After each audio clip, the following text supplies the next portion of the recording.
then they go and put their suit on. It's a full body suit, there's no skin showing, face is not exposed, and they go through, again, every crevice. So if you can have a basement, they'll go crawl underneath your home, look for critters, look for different things that shouldn't be there.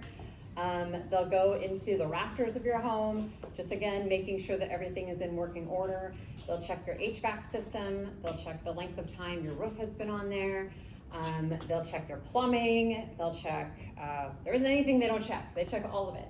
And the purpose of that is just to know what you have, right? So as we kind of navigate through the different chapters of this, it's good to know what your value is, and it's good to know what you have, right? So within the home, if we're in California, so many of our homes are aging. A lot of homes are over 20 years old. Everything has a lifespan, right? Your roof has a lifespan. Your HVAC system has a lifespan. Your plumbing has a lifespan. So if you're the partner that has decided you want to stay in the home, it's a good thing to know. It's a good thing to know if you're running on that 25-year mark. Guess what? So is everything else. Everything else needs to be updated around that time. So it's just good to know all of those results before you make any decisions. So on the appraisal, is there a certain type of certification? Yes. An appraiser should have, so it's They have a certification. Brother-in-law or next door neighbor. Yeah, they do have a license. You have a residential license, or they can have a commercial license. Okay. Yeah, it's definitely good to get someone that's not related to your client. Yeah. So we don't have any biased opinions, right? That's a good one. So conducting the inspection. So number 3, the title search. So title does a lot of things people probably don't know. So the biggest thing with title to understand is they will reflect who the owners are, who's currently on title. They'll reflect any liens of record. You have a first mortgage, maybe you have a HELOC, maybe there's taxes that need to be displayed, maybe IRS liens, things of that nature. You'd be surprised how many people aren't aware that maybe their spouse didn't pay the taxes and there's delinquencies on there. And only a title search is gonna be able to show something like that to you. So, within a partnership, you typically have a partner. A lot of times you have a partner that someone is handling the finances and the other party has their responsibilities, right? So in my opinion, it's just good to be able to pull all of this different data points to be able to make educated decisions on what you're gonna do when you're splitting your assets, right? And so that is a big one, I do believe. The other caveat to that is they're neutral parties. Title, escrow are always neutral parties. They're not taking sides on either one. It's neutral information. And anytime if you're gonna be doing like a refinance, anything like that, or buying someone out, they're gonna be pulling all that data for you as well, okay? So. Can you give us a ballpark number of how much this costs, each of those things? So an appraisal is anywhere from $400 to $1,000.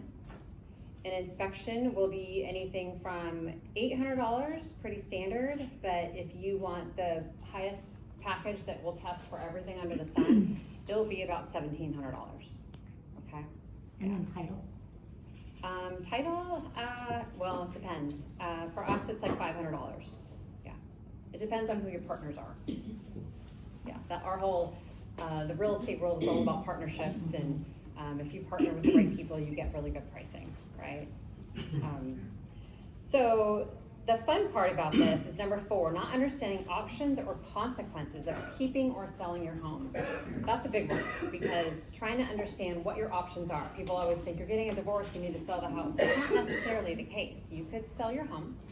You could keep it as an investment property and lease it out. Add it if you have other investment properties, you just add it to your portfolio if you wish. You could buy your spouse out, which is when we get the mortgage company, title, and escrow all involved in all that. And there's a 4th option, which is becoming more popular, more prevalent in the Newport area, is keeping the home, because we're always very concerned about uplifting our children, right? We're always concerned that we don't want to have to change school districts, and my child's best friend lives across the street, and we ride our bikes to school, and we don't want to change any of that. So you keep the family home, and the children stay intact, and the parents migrate in. So you have mom for a week, and then you have dad for a week. You got mom for a week, and then you have dad for a week. So can get very complicated, if you will, but there are options. And I think that's the whole point of when you go through a divorce, knowing that you don't have to do anything that you don't want to do. You have options. You need to be educated on what your options are so that you can make wise and educated decisions, okay? So one of the big things of just knowing, you know, coming from a finance background, knowing that it's not that difficult for someone just to refinance and pay off their spouse, right?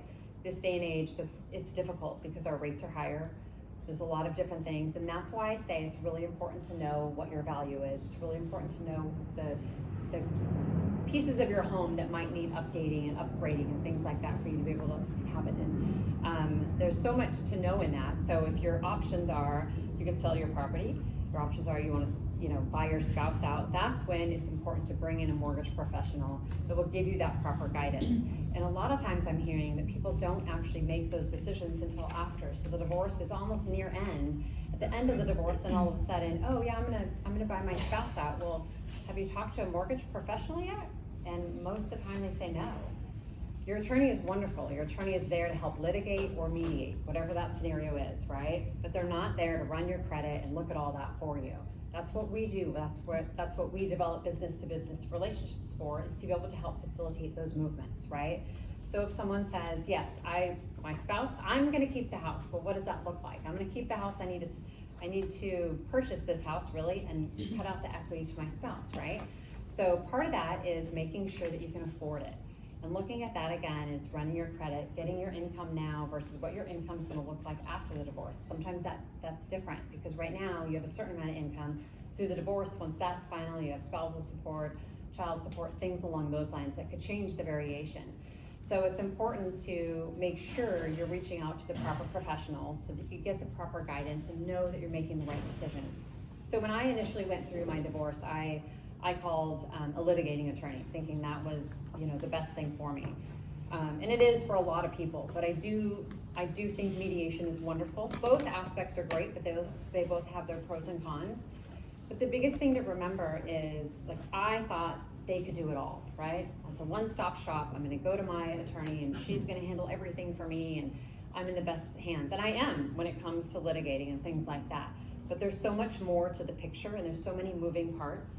And when real estate is typically 99% of the population, that is their biggest asset, you don't want to take risks and you don't want to lose out on something.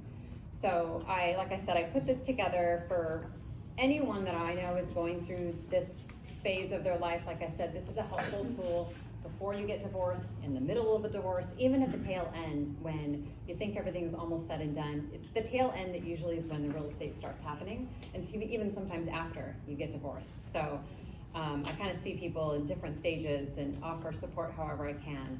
But I think that's part of why DeDe and I wanted to do this, is just giving you guidance and letting you know that there's options in this and you're not alone.